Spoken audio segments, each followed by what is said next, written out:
Hi guys, I'm Arno of United Rock Nations. So we are with the fans of United Rock Nations. I'm here with RAVENEYE. So can you introduce your band because it's really new for you? Yeah, I'm Molly Brown. I play guitar and sing. I'm Aaron Spears. I play bass and sing also. And we do have a drummer, but he's away working on the songs. Adam Breeze, and we're a hard rock band which is a Queens of Stone Age all the way to like Led Zeppelin. We're like a classic with a bit of new 90s grunge. Sure. So you already done a first EP and many concerts, and finally you create your full-length album. Yes. So how is your feeling now? Maybe you feel like proud, and now okay. So we did a first album. So what is your experience of this album? Maybe you can go ahead for the second one, but just. We're really happy with it. I mean, at the end of the day, we really wanted to make something that was unique for this record. We didn't want to record songs from the EP. We wanted this to be brand new. We came in studio with 25 songs written, ready to go. Demos, as close as we could to being the sound we really wanted them. So we knew what we wanted to record it and how we wanted the album to sound. So it was a case of like translating it in the studio with real instruments, a real room, and it was it's incredible. Like it's nice to finally have a full album ready out for us, and one where no compromises were made. We made the record that we truly believe in, and this is exactly the sound that RAVENEYE is representing, and we're really happy with it. Yeah. Now we just want to get it out there, so we can start touring and playing music. In France now. We're going to talk maybe after. What surprised us when we listened Nova, so Nova is your new album, is there's evolution between your EP and then the album. Maybe it's the experience of the gigs, of I don't know, of everything. Yeah, I mean, because the EP was put together before the band really started. So originally it was like a solo album, but I got them remixed, 5 songs remixed to really kind of sound more rock. But it was this almost like an accident that kind of came together, and then we formed the band and put together and toured with it. But so there wasn't a direction for RAVENEYE. It was more like, let's see what happens. So the EP originally was to get local gigs, like at home. Or maybe a pub would care, and it took us incredibly far. We were so happy with it. But with this record, we wrote the songs for RAVENEYE. We wrote the songs with a direction and a purpose, and I think that's the difference. We love the EP. It's so much fun playing those songs live. And it's not like, oh, these aren't the songs that represent RAVENEYE. It's just that I think we have a very clear vision now, so that's why the progression happened. Sure. Can you tell us about the recording session? Who is the producer? And how do you record the album? Yeah, we recorded in Hoboken in New Jersey, in America, after a month on the road supporting the Darkness. And we had 25 days in the studio, a studio called Water Music.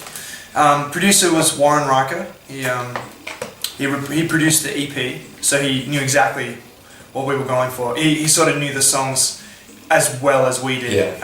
We wrote them and sat with them for months, and he came in and knew our sound, knew what we were going for.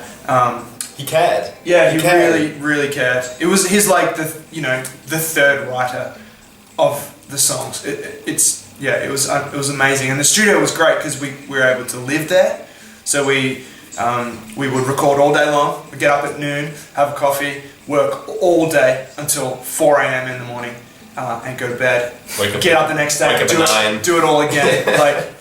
And all 3 of us were just working. So it was awesome. We loved every second of it. Yeah. Huge live room, so we could get the drums. We could record together. Mics up in the ceiling and hundreds of it was. We wanted that.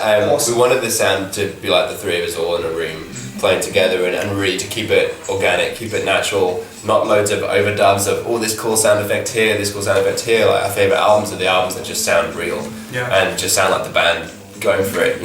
Rage performed. Can't remember which album it was now. I'm trying to think off the top of my head. They just performed in front of friends and recorded that, and it was self-titled, wasn't it? Yeah.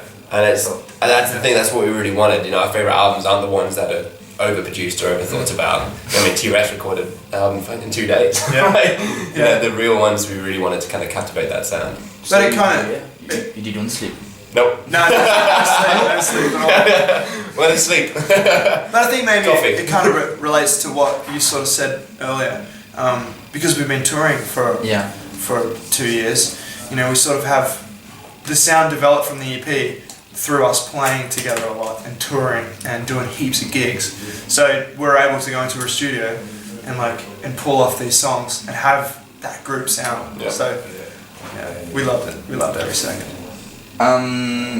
Now I'm just going to ask you, Ollie, how many guitars do you have?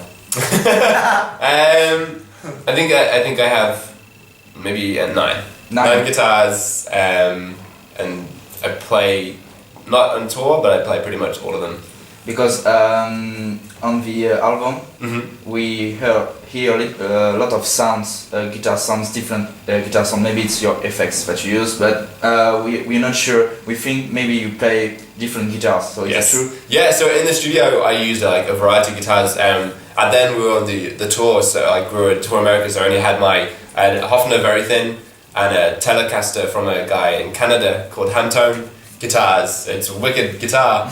And then the studio also had a Stratocaster with humbuckers and this Gibson Les Paul, and those kind of guitars were like the main ones. Like the Les Paul was for all the grungy heavy sound. We had a baritone guitar as well for some of the bigger riffs, like to just thicken them out. But the Strat actually played a big role. But the number one, the main one, was the Hofner very thin, the semi-hollow. Like my favorite thing is getting a beautiful guitar and making it sound like a monster. You also had there was a Gibson 12-string. Yes. That was like a 1950s. It was really old. Yeah, it was a really old guitar. We just did it for one little thing. For Hero. Yeah. I played there was a 74 Fender Jazz that we borrowed from one of the guys in the studio. So I played that. It felt incredible.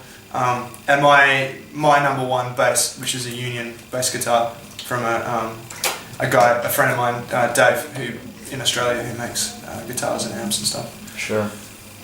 I know sometimes, because I have a Les Paul and Fender, so I know different sounds. That's why your album, I like your album because you mix different sounds. Oh, cool. It's not really the same sounds all the during 12 songs, and say okay, so which song is this one? That's cool then. Thank you. Cool. We have selected some songs now because we're talking about the album, but maybe the sounds now. Come With Me, for example. Yeah. Which is for us a catchy song. Cool. That's cool. How is your feeling, and maybe how do you write this song? God, yeah. I mean, Come With Me was one of the early songs that kind of came together for the band. We toured this one for about a year. This is one of the songs that we almost didn't put on the record. Yeah. Because I think we were just so familiar with it, we lost the sight. But then we did an interview with this couple in America, and they brought up like, you are recording Come With Me. And we're like, well, we weren't. Yeah. And then we thought about it and we listened to it again, like, we've got to put this song on. So we changed something a little bit to kind of make it fresh again for us and feel motivated to buy it again. But it was one of those ones that really came easily. I think it's one of those things, like, we wanted to touch on a lot of different emotions and a lot of different feelings on the album. So there's a lot, like, we're trying to take it on a bit of a journey. And Come With Me was one of those ones where it's just like, just turn it up, like, sing along, forget about it, have a wicked time. That's Come With Me. Party song. So we listen directly on. Maybe I heard it last time. we don't know. Supernova is one of our favorite songs. As you said just before, you play grunge sound. This one is really good example for this. Totally. And can you tell us more about this particular song? Yeah, I mean, Supernova, like, we really wanted to kind of do, I mean, essentially like a love song, like a song about love, but I think the breaking away from just saying, you're beautiful, I love you, you're the best, thanks for a good time. We really wanted these, like, more for it to be metaphorical. Like, love is this thing that's like an epitome of a feeling, like the peak, and that we're trying to describe it like a supernova, a massive explosion, and like the verses being like a tidal wave crashing into me, and this whole wave of emotions that you go through, and you're feeling your body change, and you have these emotions, and that's why the whole song rises. It kind of the melodies are always kind of going up and down and peaking, and really wanted this kind of almost psychedelic thing. Like it's almost like a drug. Like love is a drug. We really wanted this kind of, that's why the guitar line kind of repeats, and it's almost drony because it's this whole kind of drug experience of love without kind of just being too.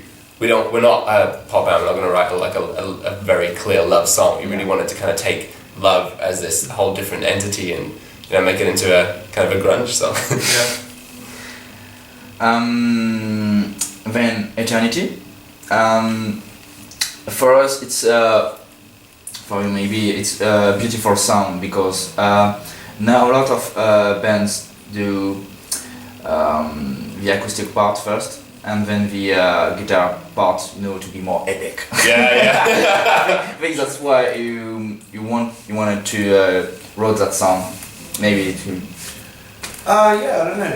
It really was meant to just be acoustic. Like we the ending was going to be there, but the song kind of fell together in a very strange way. It was the first one that we knew we wanted to put on the album, but when we first wrote the acoustic thing, it was a darker song. It was a lot more evil. There was a chorus for it that was about death, like kind of come to me, but we changed it so much in the studio and wanted it to be this sincere, heartfelt, because it is. Like, I think death is, it touches us all. Like we all go through grieving and dealing with someone, losing someone, and I think it's a hard song actually. Every time I talk about it, like it just sets nerves because it's just, we all lose people, and I think it's some kind of piece for ourselves, but it's meant to be this journey, and it wasn't really, we weren't thinking, let's make an epic song, let's do acoustic, then let's get a big band thing and make this epic thing. We wanted to make a sincere song about, death and really kind of take someone on an emotional journey rather than let's sound as big as we can. It's all about the emotion. At the end of the day, that's we really wanted that song to resonate with people. And even the way we recorded it, if you listen to the front half of it with the acoustic and the electric guitar and the vocals, like there's no effects on the vocals, it's really dry. It's just like you can almost hear Ollie's voice like in your head. And we just wanted that like direct, almost like taking a breath. Before we bring it home, before we finish the album. We kept with that big section. We kept that, like the acoustic section we kept very natural. Like all the delay guitar, that was the first take. We were just trying a sound out for a delay, and we just recorded it. And I think because it's not the perfect timing, there's some things that come out, but it worked. Originally, so there's the instrumental part at the end of it before it goes into the big band. There's that whole little guitar line. There's actually I sing over the whole thing, but we got rid of it because the guitar, that space to just think about it, and just the closing of the life. The vocal take, we only did a few takes, and then just left it at that and put together the imperfections and just kind of made it sound as honest as we could. But it's a very, very close song. We love, love that one. Everything symbolic maybe during your album. That's why you want to put your mark on the rock to say, okay, we are Nova, we do now. That's our songs. You do it. Maybe you do whatever you want to do, but that's maybe a symbol of you to explain your feelings, and then everything is metaphorics during all the albums. That's why. Maybe you want to write another one. Totally. I mean, like we don't want to ever write something that someone can't take to themselves, like in their own way, their own journey, and close their eyes and have their own story with the song. We don't want to, all the songs, all the imagery, it's all in a way that we want people to relate to it for themselves. Because we share music together. That's the best thing, when you connect with people that you've never met before, but because of a song. Not just ours, but like my love for Chris Cornell, he's obsessed with Chris Cornell as well, and like just that mutual love for an artist and art, it's a beautiful thing.